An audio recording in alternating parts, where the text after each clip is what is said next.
Sahabat diskusi hidup, pada pertemuan kali ini kita akan membahas tentang syarat-syarat yang harus diperhatikan dalam melakukan komunikasi agar apa yang kita ingin bisa tercapai atau setidaknya tersalurkan dengan baik. Ada 3 unsur dan langkah dalam komunikasi. Yang pertama adalah inisiatif.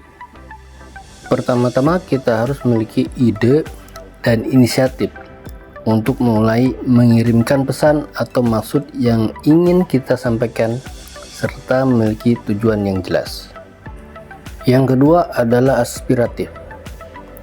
Pesan atau maksud yang disampaikan diupayakan cukup mewadahi keinginan kita dan dapat bermanfaat pula bagi pihak lain, sehingga pihak lain tersebut secara langsung ataupun tidak langsung dapat merasa ikut memiliki kepentingan dengan apa yang kita akan atau sedang kerjakan. Yang ketiga, interaktif. Upayakan untuk selalu berusaha menjaga agar bisa saling berkomunikasi sehingga terjadi komunikasi dua arah antara kita yang memiliki kepentingan dengan orang atau pihak lain yang kita tuju.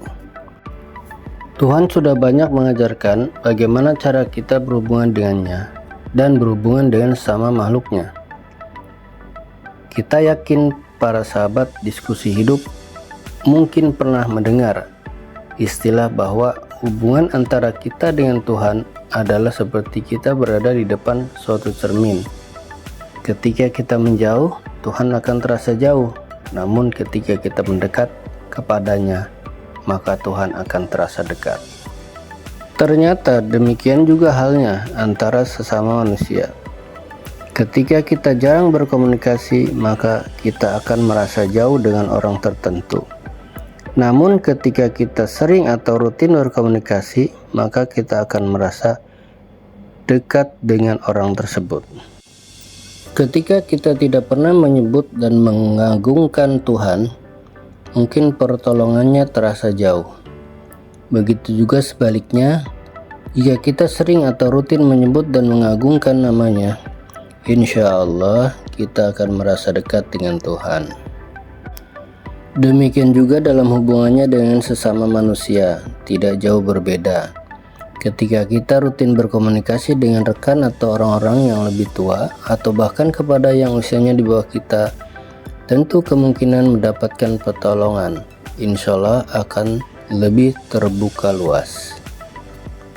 Sahabat diskusi hidup yang berbahagia, mungkin ada di antara kita yang terkadang merasa suntuk atau lelah dalam menjalani hidup ini.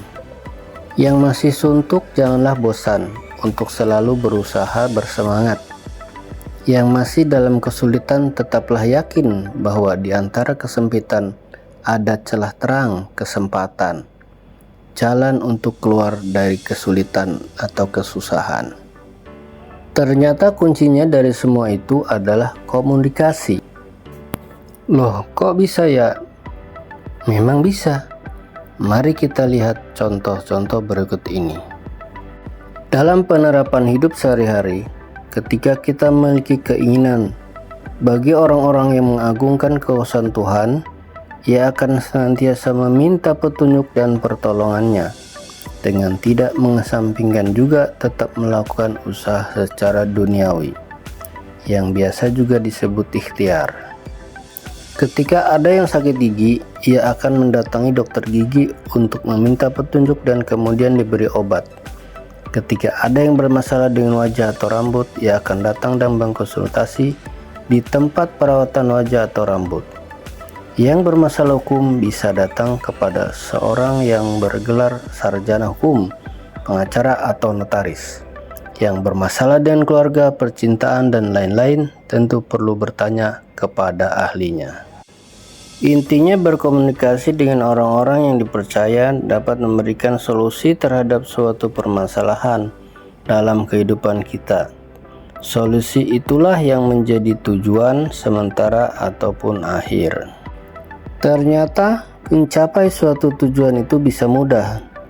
Yang sulit itu ternyata cara berpikir kita sendiri yang malah membuatnya menjadi sulit. Ketika seseorang memiliki permasalahan namun cenderung diam saja dan dipendam tanpa aksi, tanpa usaha.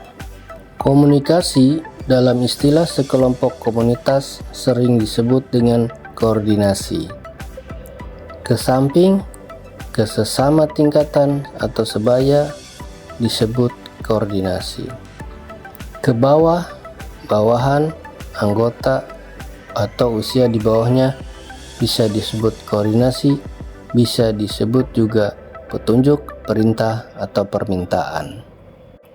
Kalau ke atas, atasan, orang yang lebih tua, atau yang lebih dihormati, bisa disebut konsultasi atau minta petunjuk.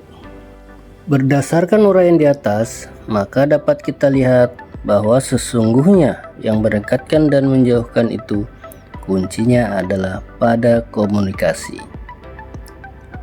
Kami tidak lupa berpesan untuk para sahabat diskusi hidup dan untuk menjadi pengingat kami sendiri agar kita senantiasa rutin berkomunikasi dengan orang-orang yang kita kenal, baik yang jauh maupun yang dekat, terutama kepada orang tua kita, apalagi yang masih memiliki orang tua, baik keduanya atau hanya tinggal seorang. Maka kita rutin menghubungi orang tua kita, meskipun hanya untuk sekedar say hello atau menanyakan kabarnya. Insya Allah orang tua kita akan bahagia dengan itu sebelum kita menyesal kemudian. Naudzubillah. Sahabat diskusi hidup yang berbahagia, demikian diskusi kita kali ini. Mohon maaf jika ada hal-hal yang tidak berkenan, karena sejatinya kebenaran hanya milik Allah Jalla Jalaluhu. Terima kasih banyak atas perhatiannya. Tetap sehat dan tetap semangat.